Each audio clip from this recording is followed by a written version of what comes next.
Welcome to the Period Besties podcast with Stasha and Katie. Think about it as chatting with your best friends about all the TMI stuff you've never talked about before with two period coaches who've been helping hormones collectively for over 20 years now. I'm Stasha. And I'm Katie, and we're pulling back the curtain on what it's like in the world of menstrual coaching. From puberty to menopause and everything in between, we're here to show you how period coaching can save the day. We'll share practical tips and information you can put to immediate use to improve your hormones and happiness. We're removing the mystery, ending the taboo, and shining a light on just how powerful period coaching can be. So whether you need period coaching or are considering becoming a period coach yourself, these episodes are going to help you.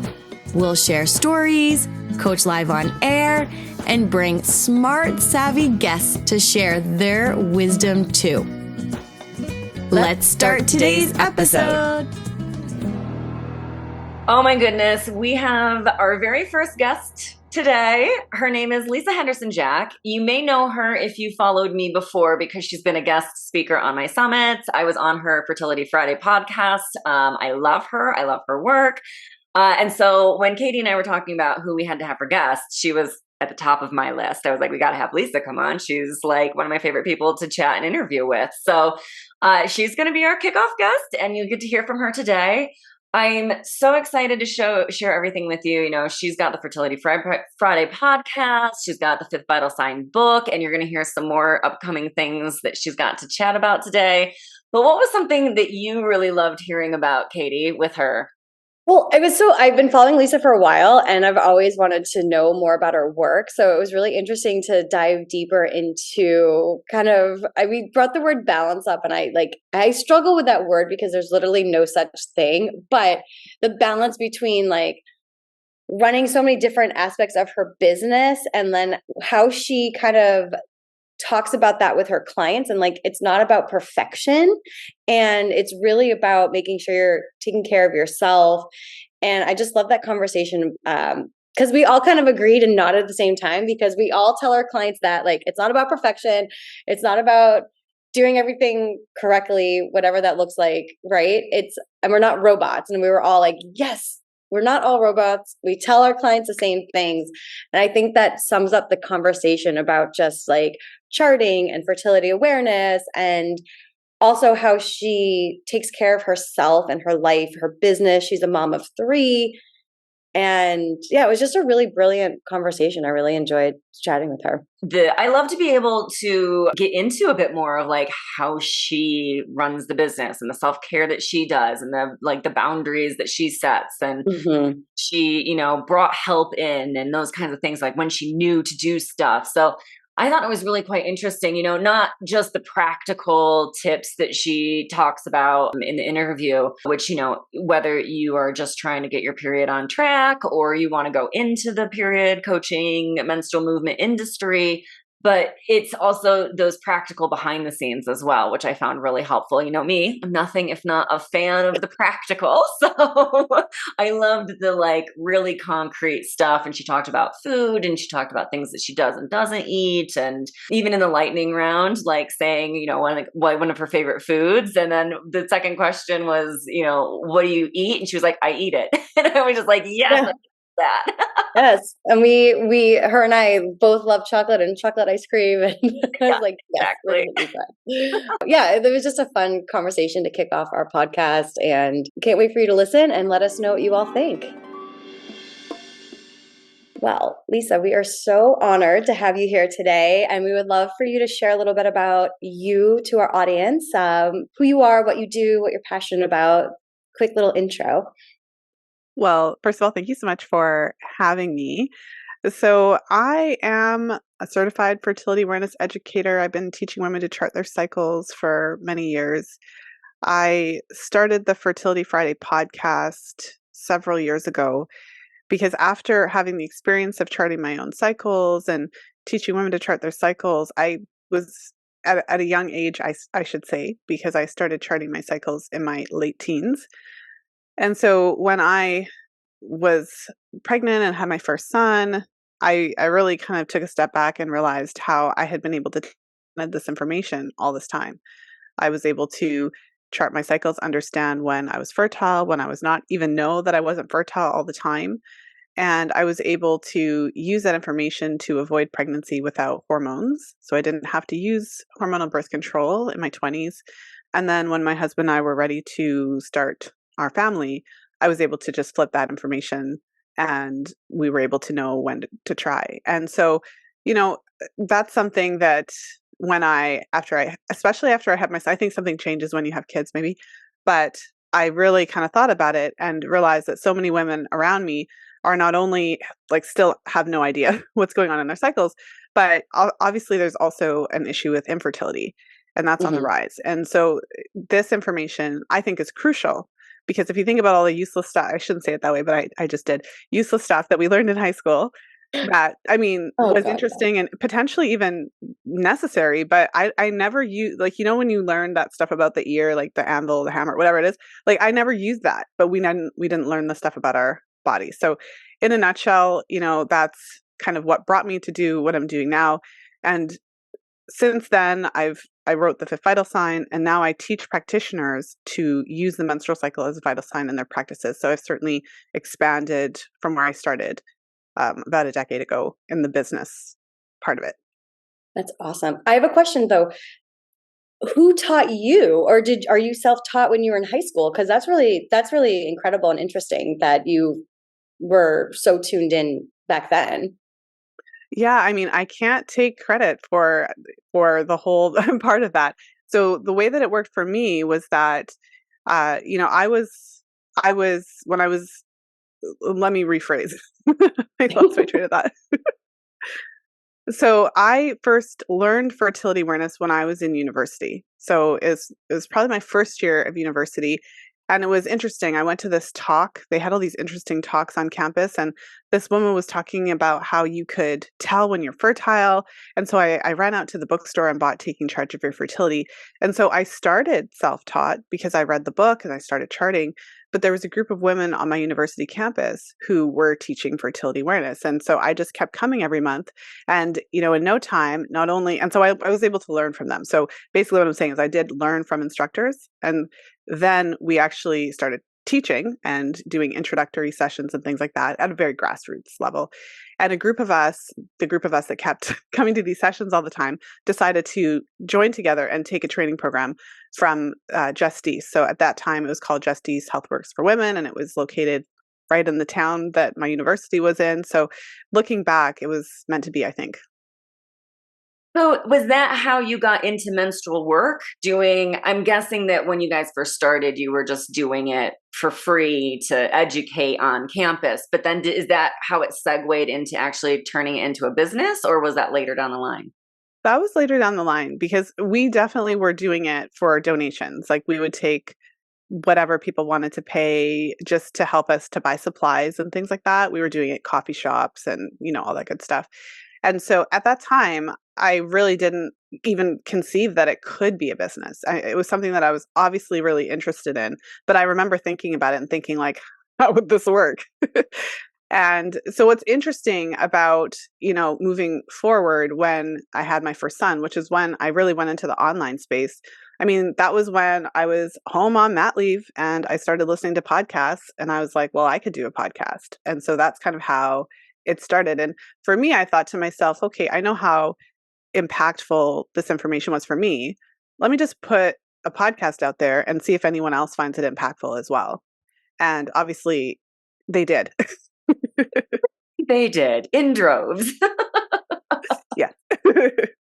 No, that's great. And then, obviously a podcast is not a moneymaker. So that segued into actually converting clients, like paying clients. Well, yeah. So what's interesting about that? I have no business background, before I do now because now I've invested a ton into my business development. But when I started, it was vaginas really and ovaries.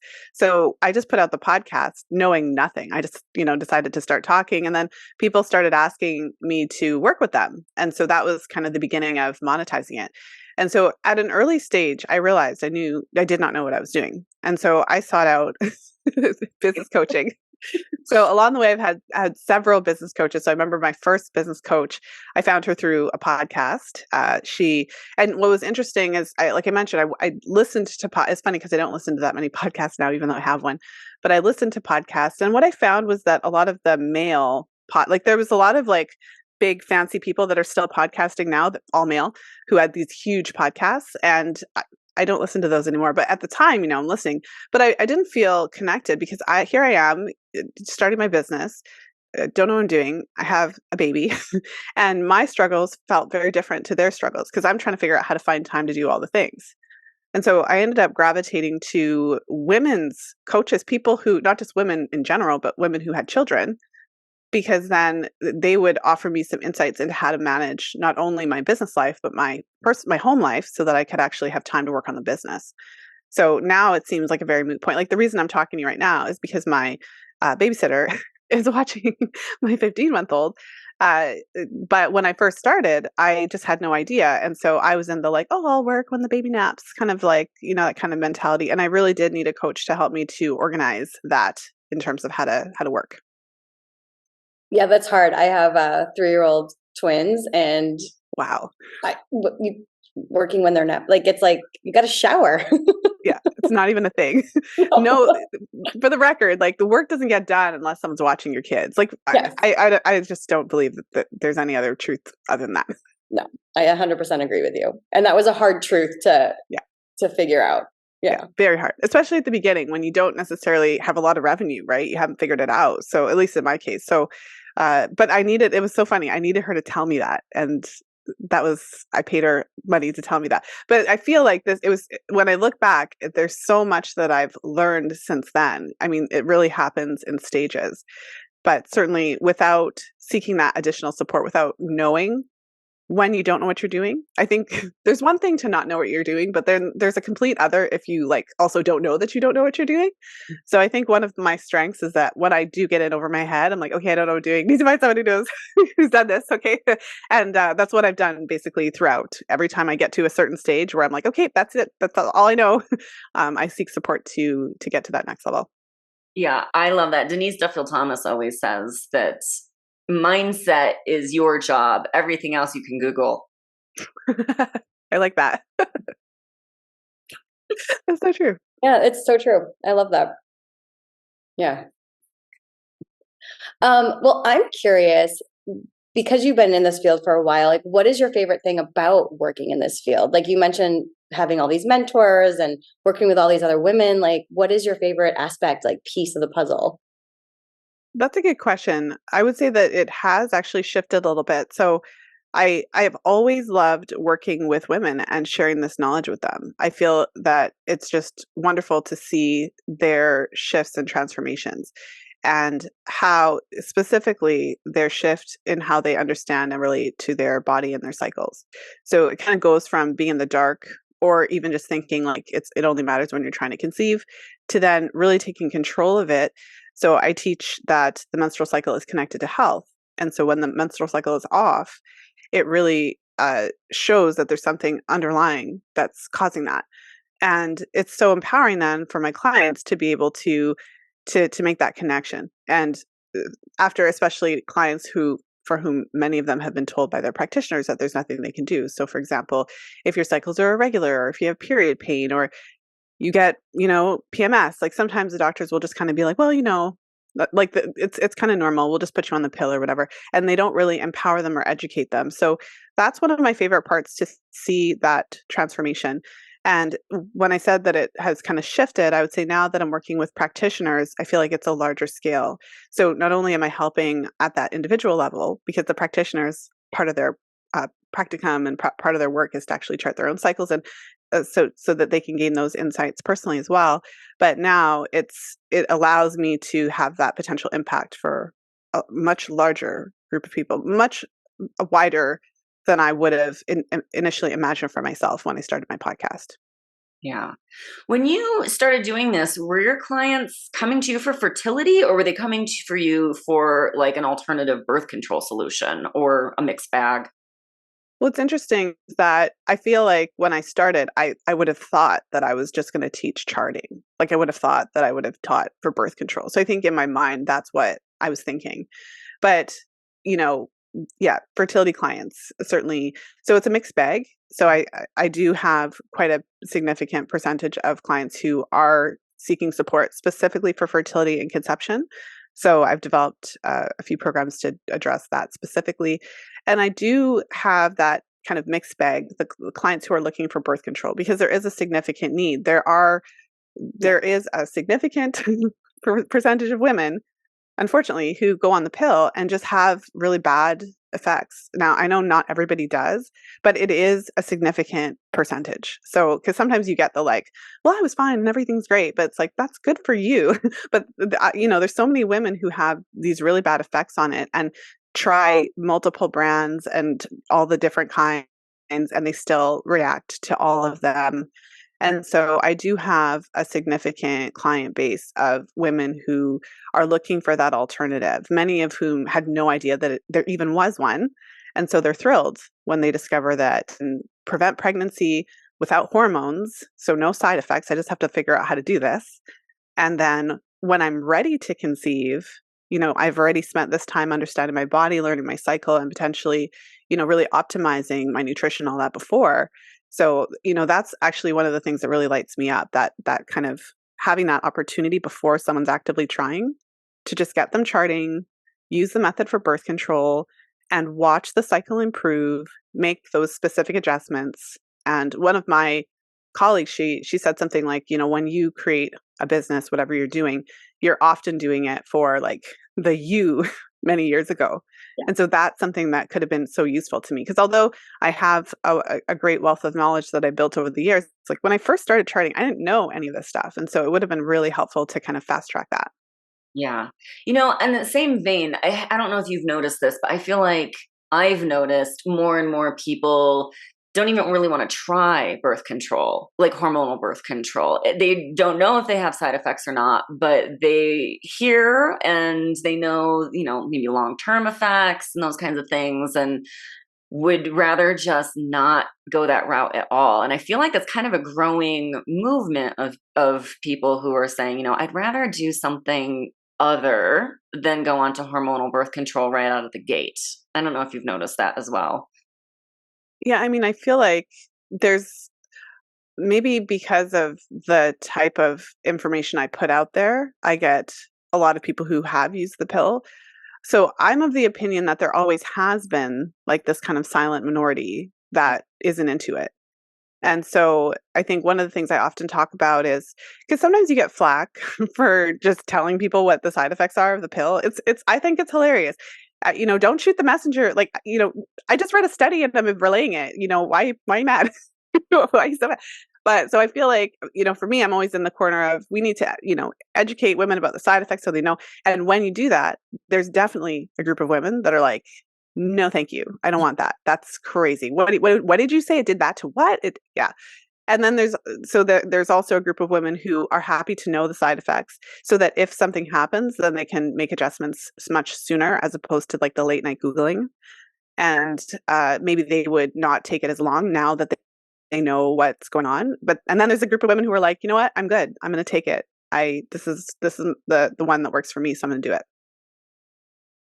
Yeah, I see that a lot too. And it's definitely what I've noticed a lot recently in my own practice is just like people that have been on it for like 15, 18 years.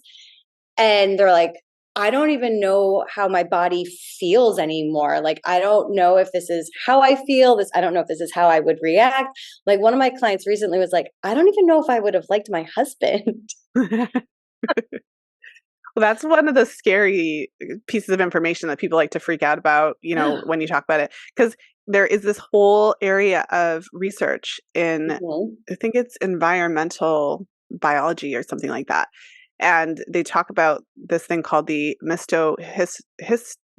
not going to say it properly, the MHC, I'll just say that, complex. And so basically what they're measuring is when you put a woman on the pill, it changes her pheromones. So it changes how she perceives members of the opposite sex. So they've done these studies and they do them in different ways. They might do like the t-shirt study where they have like men wear t-shirts so they're sweating on them, and then they have the women smell them and pick which ones they want. They might do it where they actually show faces of men, and sometimes they'll kind of feminize the face or not, and then have who they would choose. And so when women are on the pill, there are research studies that say that they're choosing more feminine men, and they're choosing, when they do the t-shirt studies, they're choosing men that are I'm trying to think of like the way to say it, that are less similar, or that are more similar to their genetic makeup. So what the argument is that if we want to be successful when we reproduce, it's better for us to have more genetic diversity. So to choose a partner who is their genes are more different to ours. And they're saying that when women are on the pill, they're actually choosing men whose genes are more similar. And then there's the other thing where some women find that if they were on the pill when they met their partner, when they come off the pill, they don't even like how he smells anymore. They might notice a smell that they didn't notice before. Like, that's scary stuff. And I certainly interviewed a couple women here and there who've had that experience where they were dating a guy and they come off the pill, and then they're just like, I had to break up with him because like I couldn't stand the way he smelled, and that was kind of weird. And then there's a really interesting study on the flip side, because this is about like our perception of men, but there's studies about men's perceptions of us. And so there's this, they call it the stripper study. I don't know if you've heard about it. It's really interesting. And what they did was they had some women who were cycling naturally, so strippers, and then other strippers who were on the pill. And they looked at their average tips. Yeah. And so the women, is like, you can't make this stuff up. So the women who were cycling normally, when they were around their ovulation, they would make more money.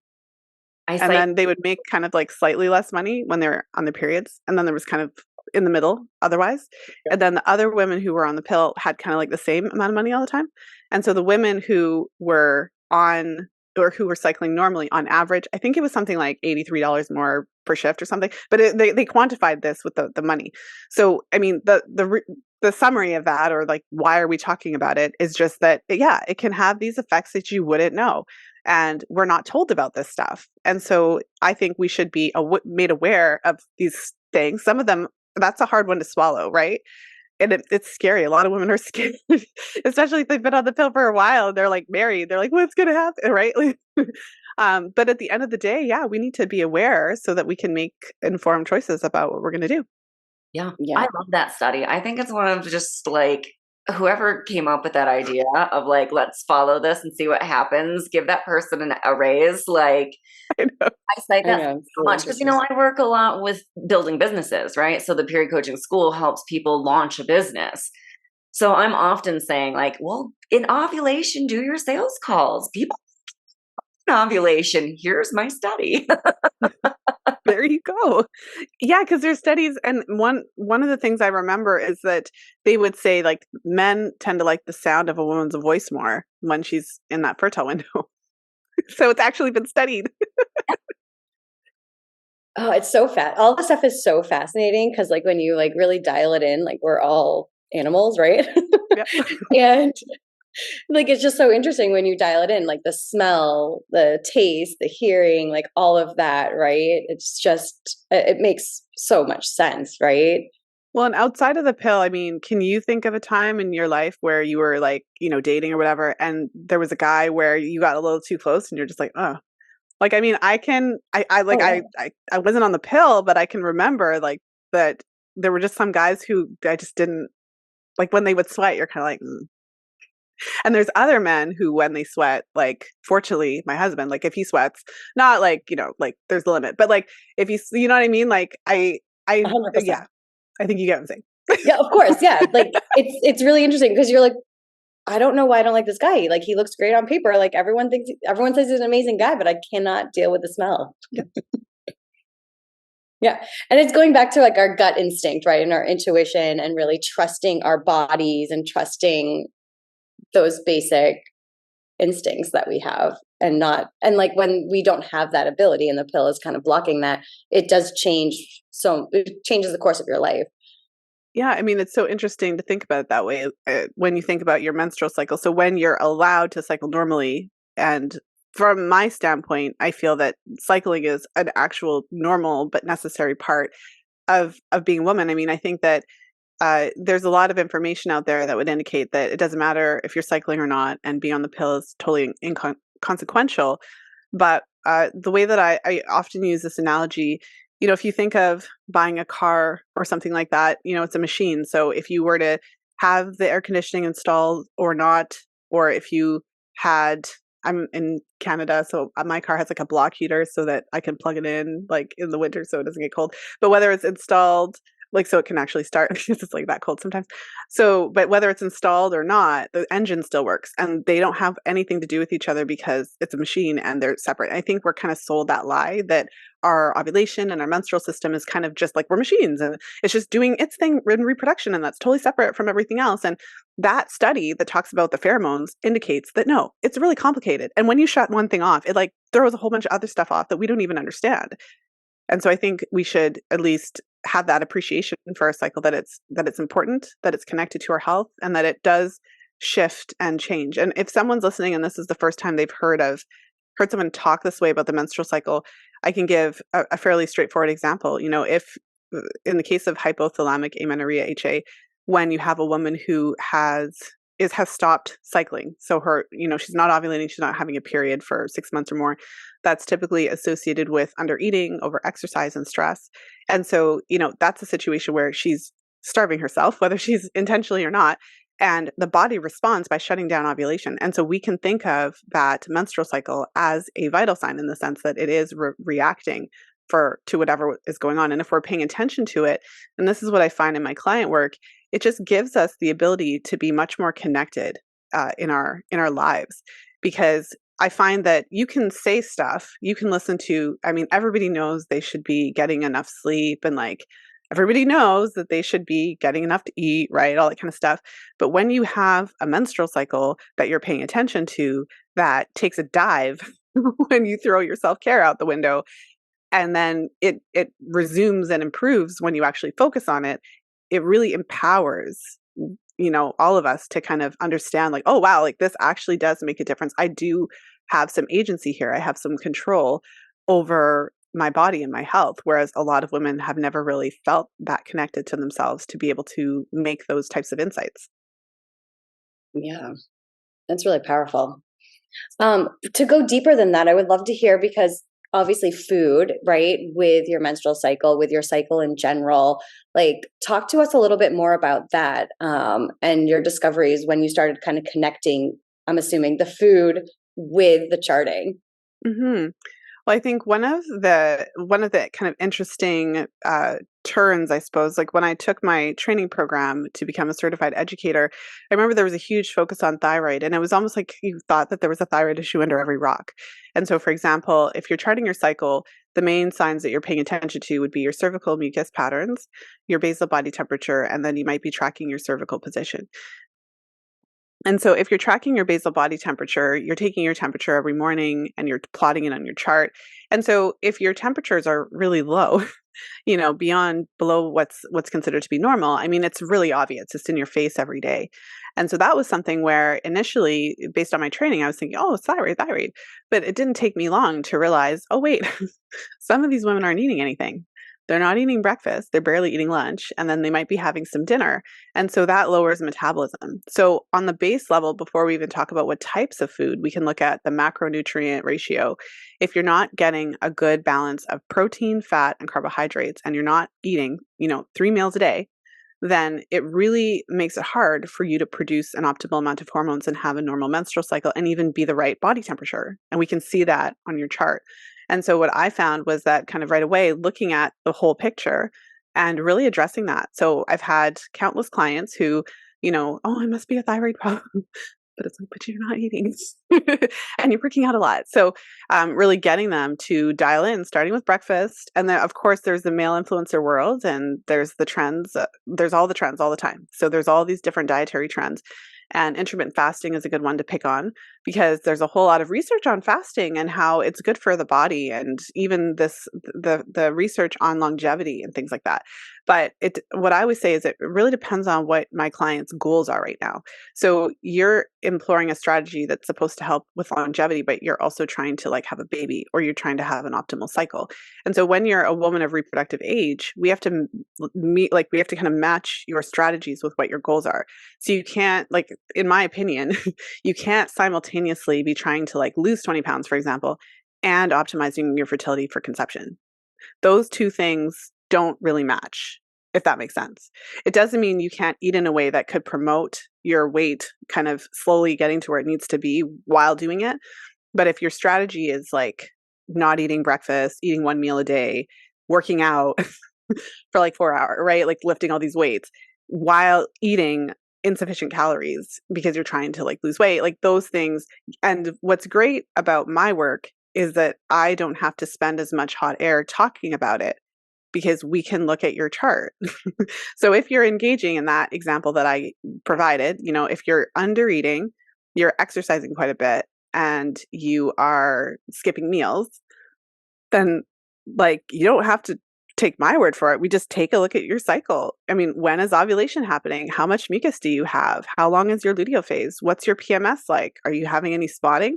And typically, if someone is doing those types of activities, their progesterone suffers. So we're seeing the effects of low progesterone. So the luteal phase is the number of days between ovulation and your next period. And so it's supposed to be about 12 to 14 days in a healthy cycle. And ideally, you would actually have no spotting, and you would also have no mucus really at that time. You would ideally have mucus in decent amounts as you approach ovulation. And so, for example, I've seen clients who are engaging in some of these activities, their mucus is like non-existent because in order to make good mucus, you have to have good estrogen production. And in order to have good estrogen production, you need to eat enough food so that your body can actually make said estrogen. And you also need to eat fat because cholesterol is a precursor to our steroid hormones, estrogen and progesterone and cortisol and even vitamin D.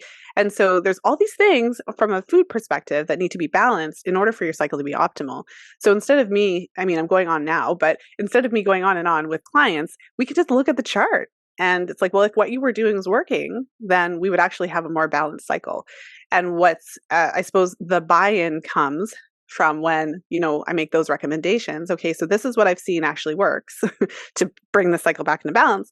And then they kind of, maybe reluctantly sometimes, maybe sometimes excitedly try the things like eating breakfast, making sure we're getting enough protein, eating fat, in balance with the protein and carbohydrates so that we are not just like blowing up our blood sugar or whatever the case is. And then lo and behold, we start to see improvements. The following cycle, we might see a bit of an improvement in the luteal phase. You might see an improvement in those PMS symptoms. You might see an improvement in your cervical mucus production. And so that's what it's really interesting about this work, because it's not hypothetical and we can track this stuff in real time. Yeah, I love that. I do too. I think that's fantastic. And I want to kind of turn it around. What do you do? What are your self-care non-negotiables? That is a great question. So, I mean, I do what I teach. So my non-negotiables involve, eating the balance of protein, fat, and carbohydrates, eating breakfast, so eating 3 meals a day. I wouldn't say I never drink coffee, but I'm quite sensitive to it. So I save it for those like long drives, like when I haven't had enough sleep kind of thing. And so I don't drink a lot of coffee. I talk a lot about coffee and how it can suppress your appetite. So then a lot of people, a lot of busy people, a lot of busy business people, live by coffee, right? And so and then all the business books tell you to do that, like skip breakfast and all this kind of stuff, right? Drink a zillion cups of water. So you're like not eating, you're drinking all this water, you're drinking coffee in the morning, not having breakfast, like all that stuff shows up in your cycle. So I don't do that. I make sure to eat.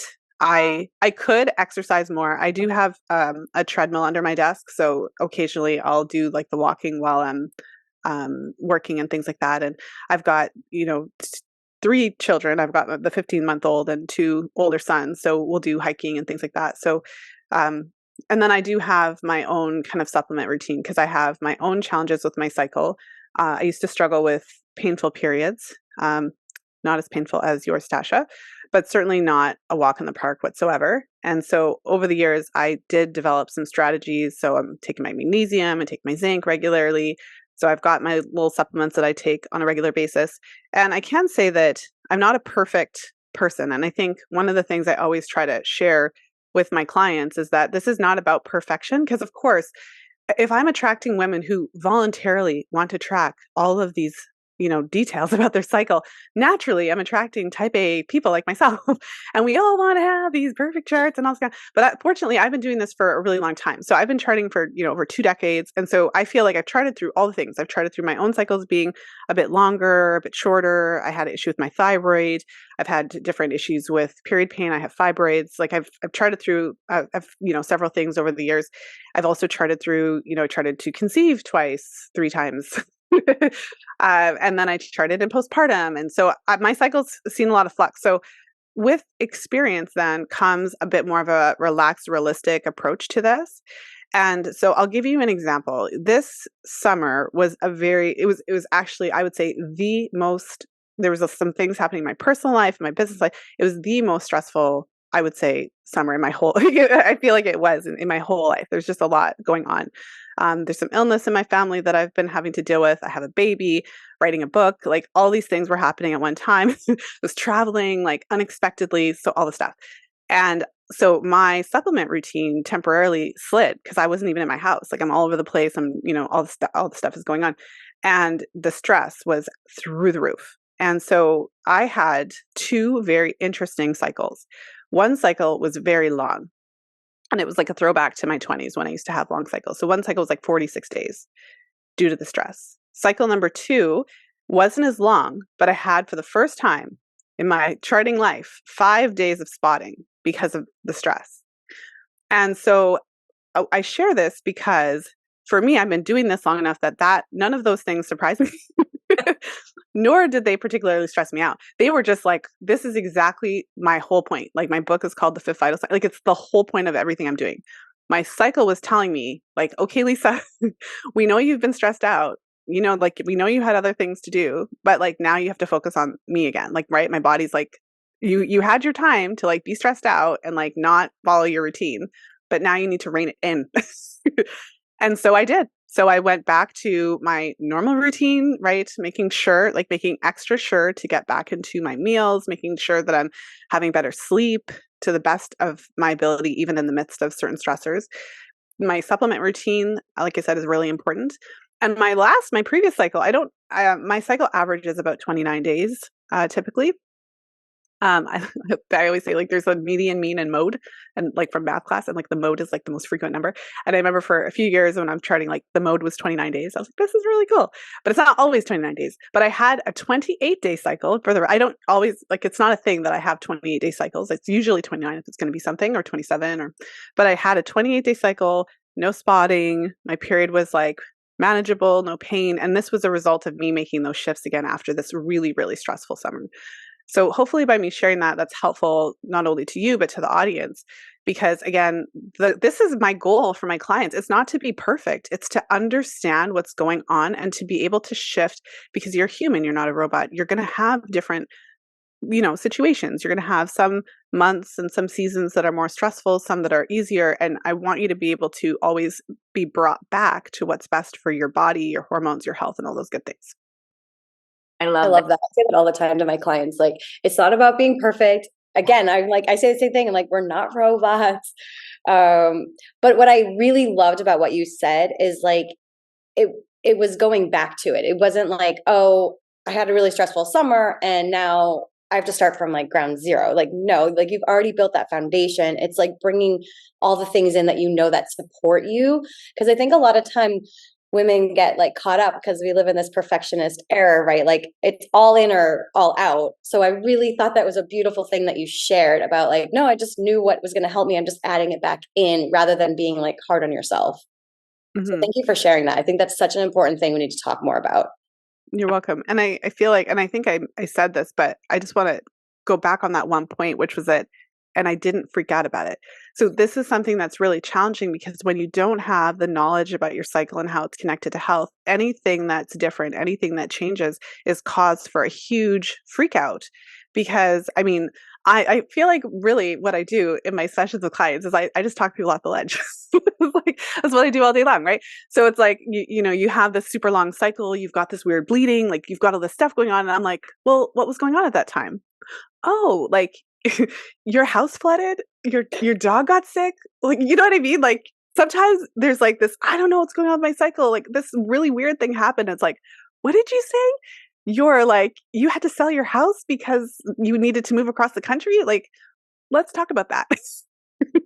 Maybe that's why, right? So I feel like what I do a lot is just, and you raised your hand, so you know exactly what I'm talking. It's like we're just talking clients off the ledge. Like this is actually part of what I'm trying to teach you.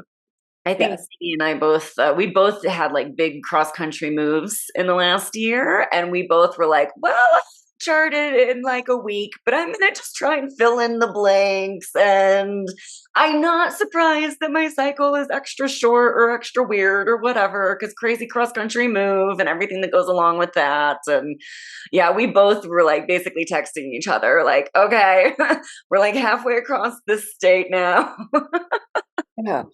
And I'm glad same thing. Like I didn't freak out because I was like, I know what stress does to the body, but I also have so many ways to support myself. And thank goodness, because I think I just moved this summer. So I think I'm coming back to like the kind of happy place. It takes a minute. Moves. I dread the next time I have to move, because now when we moved in here, it was just my husband and I. We moved in from like an apartment. So we like had stuff, but like now we have stuff and like children. And I'm just like, oh, but someday. Yeah. Moving with children was a whole other, let me know if you end up doing that. I'll give you some tips. Thanks. I'll reach out. Yeah. Oh my goodness. Well, I would love to kind of flip this a little bit, because I want to dive into like the work that you do a little bit more. And like, I think it's a perfect segue talking about self-care first, because in business, I think the most important but challenging thing I learned was taking care of myself first and filling my cup first, because all of us are just giving so much. So would love to hear a little bit more about like how you kind of have this, I hate the word balance, maybe perspective between you're doing the one-on-ones, you're teaching practitioners. Like walk us through a little bit more about the work and how you're kind of working in those different avenues, because they're probably very different but similar type of conversations. Mm-hmm. I think what's interesting is that I'm also in a bit of a period of transition, because as you can imagine, doing all these different things does get, like at first you're like, it's fine, right? But then you're spinning all these hats or whatever, and it becomes a bit challenging. So I'm in a bit of a transitioning more to working with practitioners. So within the next year to 2 years, I'm working on moving, kind of even doing a bit of a rebrand and focusing more on the practitioner training program. And I think that it's kind of a natural progression in the work that I've done. And it doesn't mean I'm going to, because the hard part for me, I struggle with this all the time, is that I really love working with clients. So I think for a lot of people, maybe they get tired of client work and they just want to move out of it. I've heard, that from a lot of practitioners, but that's one of the struggles for me, which is that I really do enjoy it as well. So I'm going to be creative and try to think of ways to be able to incorporate that, but the main focus is going to be shifting. And I think the reason for that is because, so when you talk about self-care and trying to find that balance, when you are divided in your focus, it's very taxing. It's a lot harder. And that was one of the things that has been a challenge for me over the past couple of years, because I have these programs running and I was also writing a book and I have a baby. So definitely kind of holding a lot of hats. And so so just to kind of put it out there, I think one of the things I'm doing in terms of achieving that balance is actually finding that focus so that I can really hone in. And when you focus in that one area, you can be the best for those practitioners. And I mean, that's where I see the future, which is because that allows me to really multiply the potential benefits and the reach of this work. So that's, I'll pause there if you have follow-ups for me, but that's my first thought on that balance piece, because certainly it's one of the things I think, especially as a busy business owner, is that with a family too, is that if you're not careful, the business will just overtake your life. And when you have kids, like, you need to have a stop time and you need to be able to focus on them as well. And so as much as I would love to be, because I really would, like, there's that perfectionist part of me still, even though I've been beating it down, and I would really love, because I love the work. So I could let it become a huge monster, but I literally can't because I have the responsibilities of a mom as well. And so that's why I've really had to kind of vision, where can I best put my focus? And then how can I organize the business so that I'm working for a reasonable amount of hours per week? I love that. I think I do the same thing, like, especially like with the endometriosis, like I just can't. So it's just like, I know that these 5-ish days are just, I might be able to post a meme on social media, and that's not the best I can do. So it is like, sometimes I think about, if I didn't have endometriosis smacking me around, I would be that business monster doing 24/7 work. And I sometimes, when I'm in an endo flare, I'll just be like, please don't let me forget this lesson. If in menopause the endo goes away, and which I know is a crapshoot, doesn't always happen for people, but I'm hoping I'll be one of the more typical cases that it disappears as menopause happens. And I just kind of keep going, please don't let me forget the lesson of the downtime, the lesson of I'm taking a week off every month, essentially. Like, what a dream schedule. Wouldn't it be even better if it wasn't because I was forced to be in bed? Yes. Yeah, and you're like on vacation. Great if it was like, okay, like, I don't mind being able to, at this point in my endometriosis journey, to be able to like just kick back and lay in bed for the week instead of, being on the floor of the bathroom. But wouldn't it be great if I could, like, I don't know, garden, go outside, play with the dog, play with the kid, play with, like, do all of the things that, you would want to do instead of fill it with business stuff. So yeah, I fully feel you on, like, sometimes those responsibilities keep you from turning into the giant business monster. Yes. Well, and on that note too, you have to schedule things. So I know for me, I have the tendency to think, I have no time. But as I mentioned, after my really stressful, crazy summer, I was working on the editing part of the book. We had a deadline to get it to the editor. So that was part of my, work mode, just work mode. And I put on the calendar a date with my friend to go to the spa, like at the day after this deadline.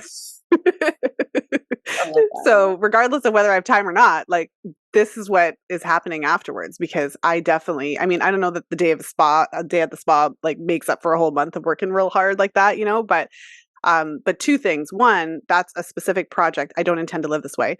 And two, yeah, you need to put stuff on the schedule to force yourself to not work. Like, if you're kind of a bit of a workaholic like me. Yeah, you have to. No, same. I schedule everything. Yeah. Yeah. You have to schedule in celebrations. Like, part of the planning that we do in school is, okay, what are the celebrations that you're going to do when you accomplish those tasks? So, like, it's in the plan to stop and celebrate. So, like, I did the same thing when I finished the first draft of the book. I was like, I'm taking 2 days to sit by the fire and work on my Halloween cross stitch that was after Halloween was over, but that's all right because that's where I was. And I was just like, that's going to be my celebration, is I'm just going to sit by the fire. I'm going to enjoy my cross stitch and tea and listen to records and not interact with the world at all when I finish the first draft. So it was like a real, like, oh, well, I can't wait for those couple of days of just not existing. So having that celebration to look forward to really, I think, makes a difference. Yeah. And we all need things to look forward to. Like, I love that you scheduled the spa day in, because what an amazing thing to do after putting so much work into a new book, right? Like, that's fabulous. Like, let's all go to the spa. It was great. Yeah.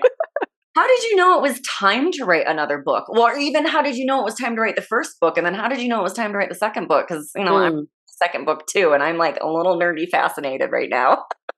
Well, so the first book, I mean, I knew that I wanted to write the book because after starting the podcast, it was the feedback. It was every woman needs to know this. Why doesn't everybody know this? And so I wanted to be able to be like, here, I want to hand them the answer. And in terms of the timing, so actually my co-author for the new book, Lily Nichols, we were talking this one day, and she was thinking about writing her book at the time, which was Real Food for Pregnancy, and I was thinking about writing my book, The Fifth Vital Sign, and I was like, ha ha ha, we should be book buddies and write our books at the same time, ha ha ha. And then the next day she's like, all right, let's do it. And I was like, oh crap, I guess I've written a book. That's how that started. And then I'm going to have to ask her because I don't remember exactly the impetus, but we had obviously been talking about it for a while. And at some point we made the decision to write this book together. One way to think about it is like her book and my book had a baby, but really and truly, there's so much overlap in our work. Because of course she's writing for women who in her second book, Real Food for Pregnancy, the optimal way to eat during pregnancy. But then naturally, when you're catering to that audience, you're having a whole bunch of people saying, well, I recommend your book all the time for women who are trying to get pregnant. Like, where's the book for them? And for my clientele, I mean, I'm helping them to get there. So I'm always recommending her book. She's always recommending mine. And so it just was a natural fit. So the Real Food for Fertility, the new book, is the textbook. It's going to be the textbook for my practitioner program. And that was in my mind when I was writing it in terms of the content and all the information. It's not just that. It's for the lay woman. It's for any woman who is trying to conceive or thinking about the future. And the great thing about it as well is that it can also be for someone who is not trying to get pregnant, but just trying to optimize their cycle, because that's a big focus of the book as well. But yeah, that's kind of the timing. And when I think about the why, and it's one of those things where I could use it right now. I need it now. So then it felt like I should write it. That's kind of how the business book, the one that I'm writing now, Bloody Brilliant Business, came about, because it was like, I'm telling my students constantly all of this stuff. It would be great if I could just go open chapter on in Flow, open the chapter on webinars in Flow. Like it would be so much easier if I could just go, all right, turn to page 46. And yeah. And I feel like that's it's almost a business test of it or something, because you actually need it right now. Like you can feel like yesterday, one of my practitioners asked a question. She had a client with very clear HA tendencies. And I was like, oh my gosh, I'm like telling her all the stuff from the HA chapter. I'm just like, man, I wish she had it in her hands right now. And I could just be like, okay, go to page 12 or whatever of the HA chapter and we'll look at the section together. This is why I recommend Katie's recipe book, because I'm not good at recipes. Like I have them on my website because I was a health coach originally, but I'm not really a recipe person. So I'm always like, buy Katie's recipe book. She lays it all out. Got the measurements in there. I'm like, oh, sure with your heart. That's how I cook in real life. I just kind of throw things in. And I always say that to my clients too. I'm like, it's not perfection. Like you're going to like something that tastes a little more spicy, or adding a little more cinnamon or nutmeg, like figure out what you like to eat. I am in the middle of trying to write my book. So I want to hear a little bit more about like your writing process. Like I'm really curious, like, because you have a lot going on. Like, are you literally scheduling out like time to write, or you wake up and you're like, okay, I'm in the flow today. I'm going to like sit and write. I would love to hear how you get your brain ready to write. Cause my brain it's hard as a mom. I feel like before having kids, I could focus much easier. And now I feel like my brain is always in a million different places. So I would love to pick your brain. Yeah, I mean, it was definitely a challenge because there is always a lot going on. So if I waited until I was in the flow, like there'd be no book. So I had to schedule time. And this was one of, I would say, the biggest challenges for me with this particular book. Because I feel like when I wrote my first book, I had stuff going on. I had, I think my son was like 2, maybe 1, I can't remember. But, like I had little kids.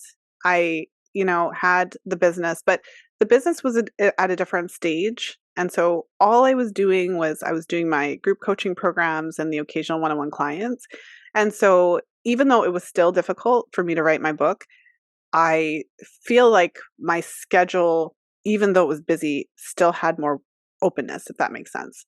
And with this book, it was like a whole different challenge because I was still, so in order for me to write my book, I had to do a couple of specific things. One of the things I really had to do was learn to delegate a whole lot more. So that was something where I needed to have days where I didn't have to do things for the other part of the business, where I could only focus on the book. So I kind of needed to have a few theme days. So it varied between 2 to 3 days a week. And in order for me to get there, I had to delegate a whole lot more to my assistant. I had to lean more on my team. So I have my assistant, I have my lead coach. And so I had to actually, delegate more. I had to make my group coaching program to be, to, I guess, be more efficient. And so there was a couple of, changes that I made. Like I used to do the group calls plus one-on-one calls with clients.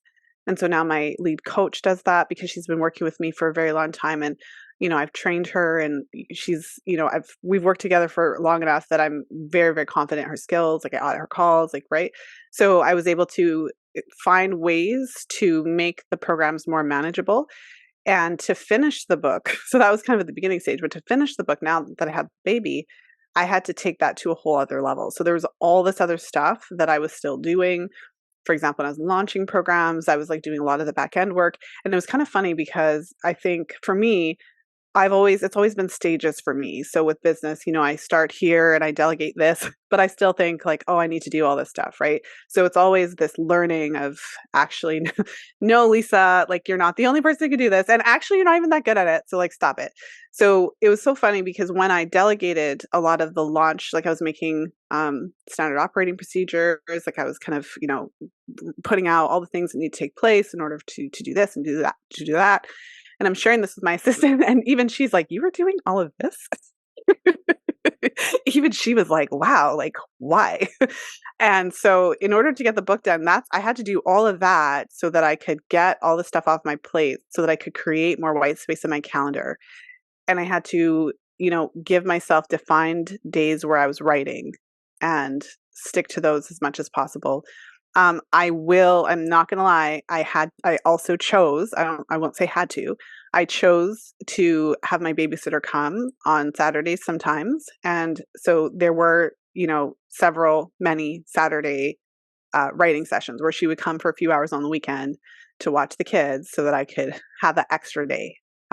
So that's probably the bulk of how I got it done.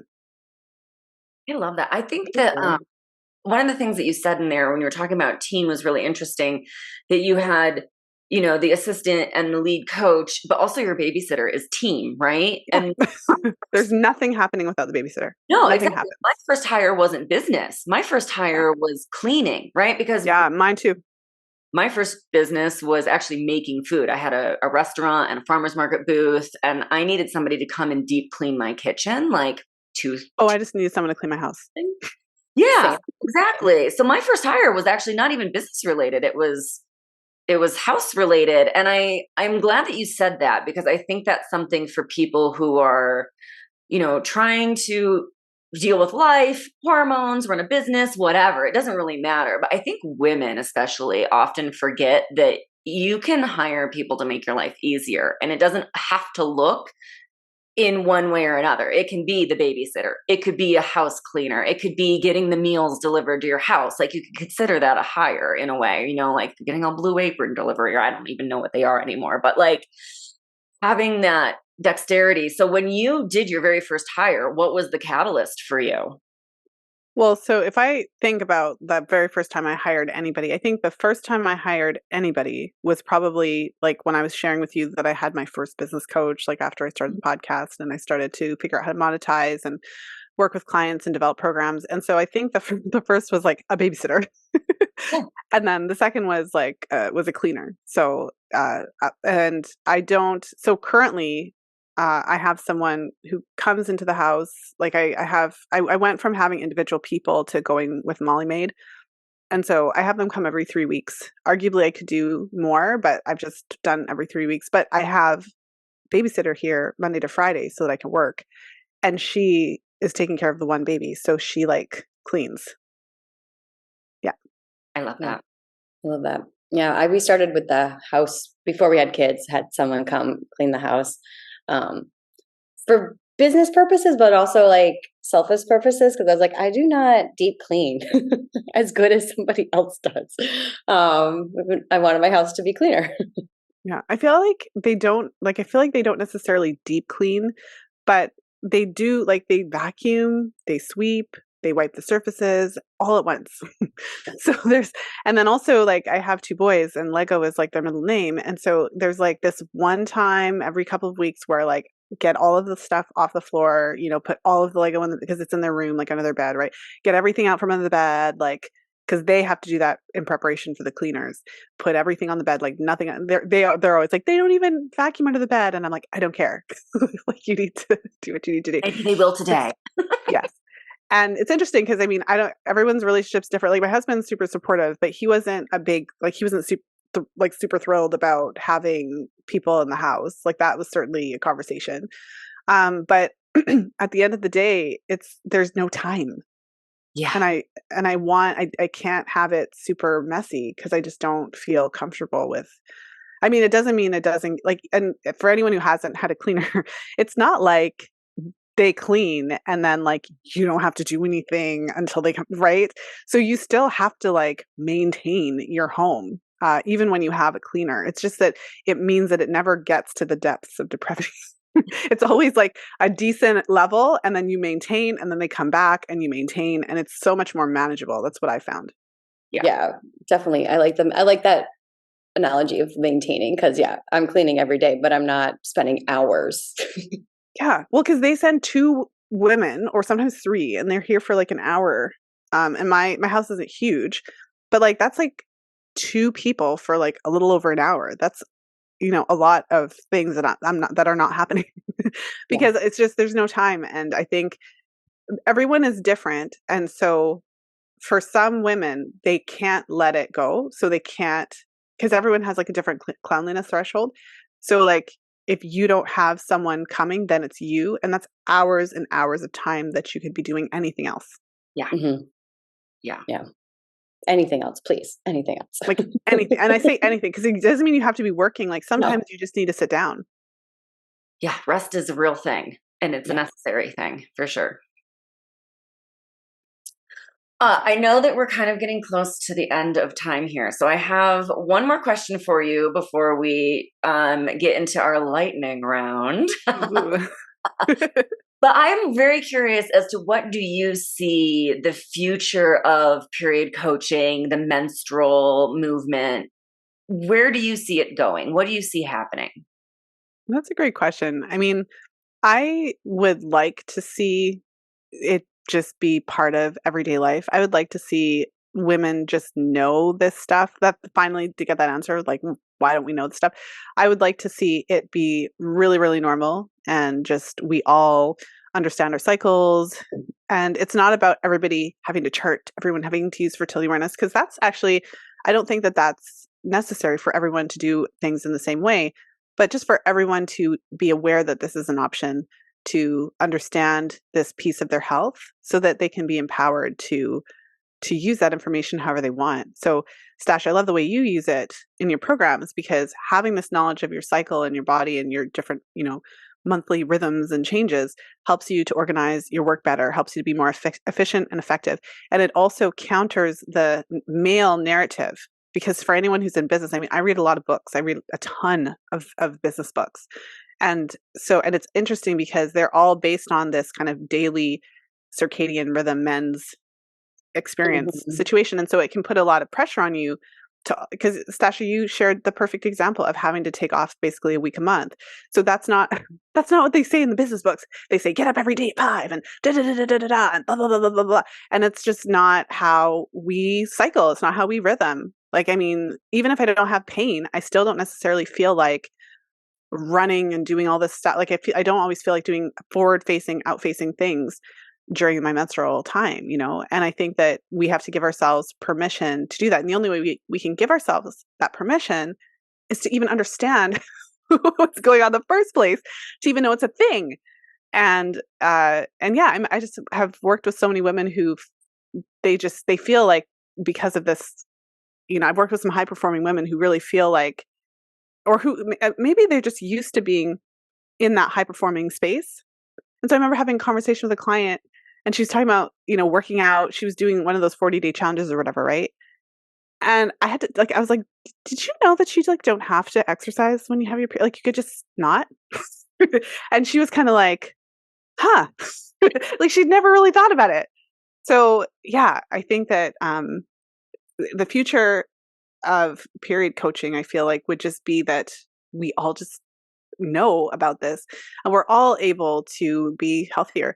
The other thing I think too, that I think is really important, because I've obviously had a lot of time to think about this stuff, is, there's a big conversation around being able to, if you conceive, to have the choice, if you get pregnant unexpectedly, to have the choice of what you're going to do. But I feel like, do we ever talk about the women who are not able to conceive? Like, I feel like all women should have a choice to have a baby when they want one. And I feel like this information helps on both sides, because you can be empowered to have the healthiest cycles and to be able to optimize your fertility, or at very least to be able to identify if there's a potential issue as soon as possible, and to not be on the pill forever and potentially having it mask problems so you don't even know you have, like, you're on it for 20 years, you don't even know you have a problem because you don't have a real cycle.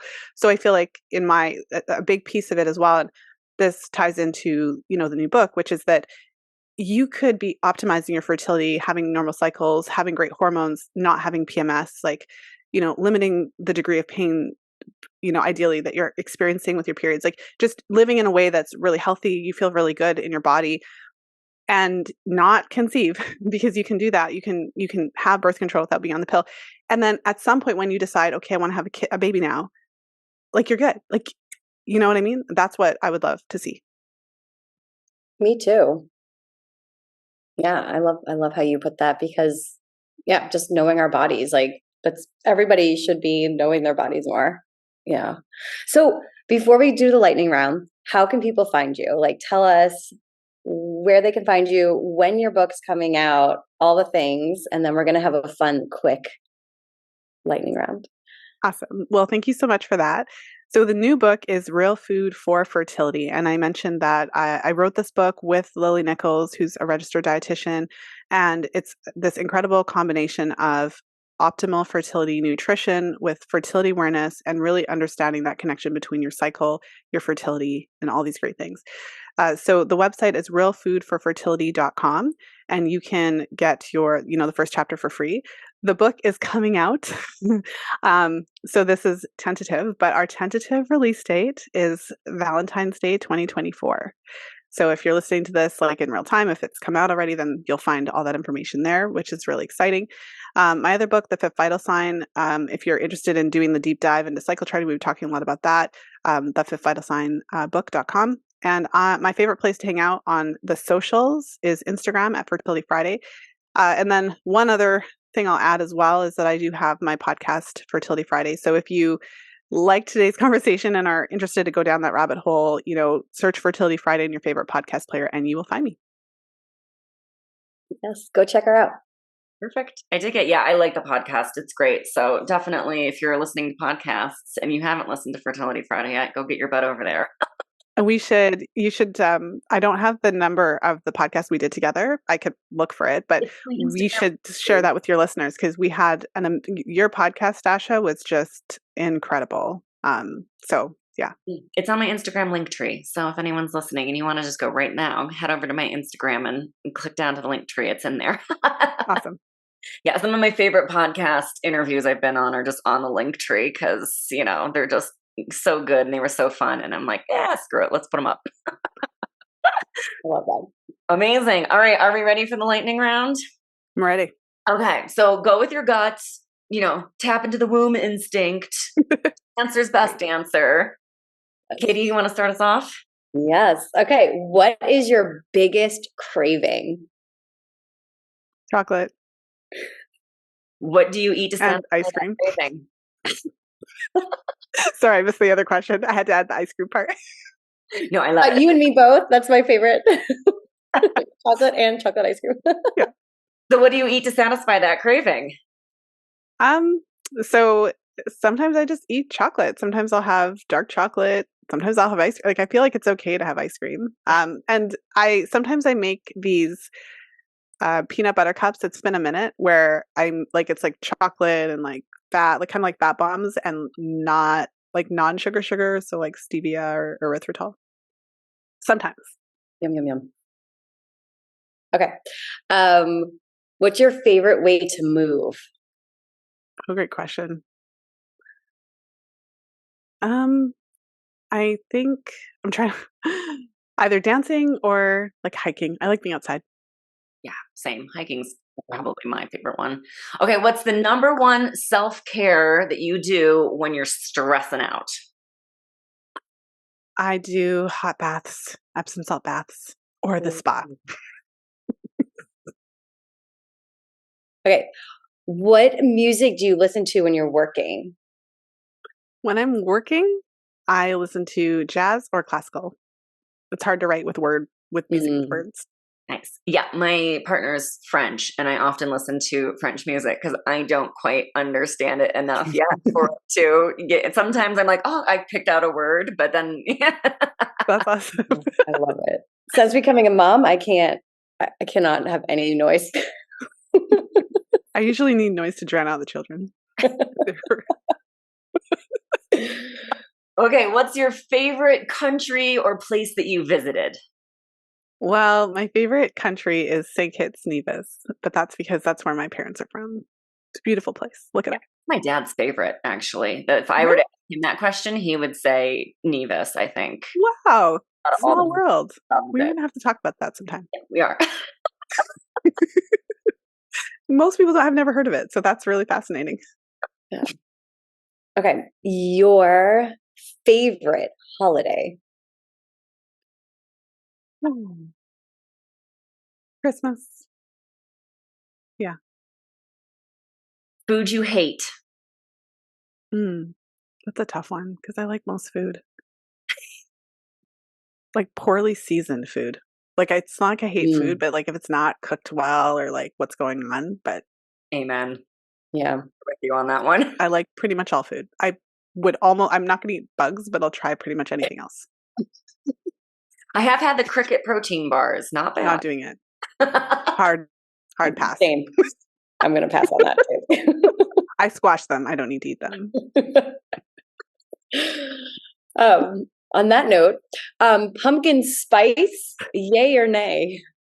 Yay. Okay. Do you cook? Yeah.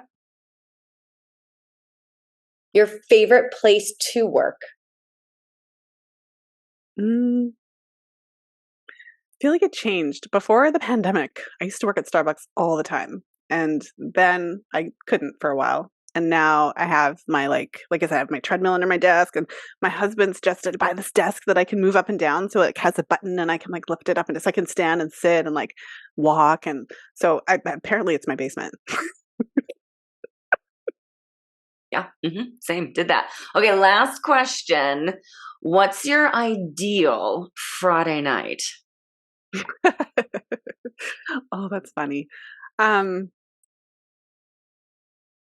feel like it's family time. So whether that's literally sitting at home with the kids or going on a date. Actually, last Friday, my husband and I went on a date. I put on like my little black dress. And even the other night, he's like, when are you going to wear that dress again? So that's my ideal Friday night. Nothing too exciting, but just family time. I love it. Oh my God. Amazing. Thank you so much for being here with us today. Yeah, it was so great to get to know you. Yeah, this was such a great interview. This is amazing. All the questions. So I've done a lot of interviews, and this is one of my faves. Thanks, ladies.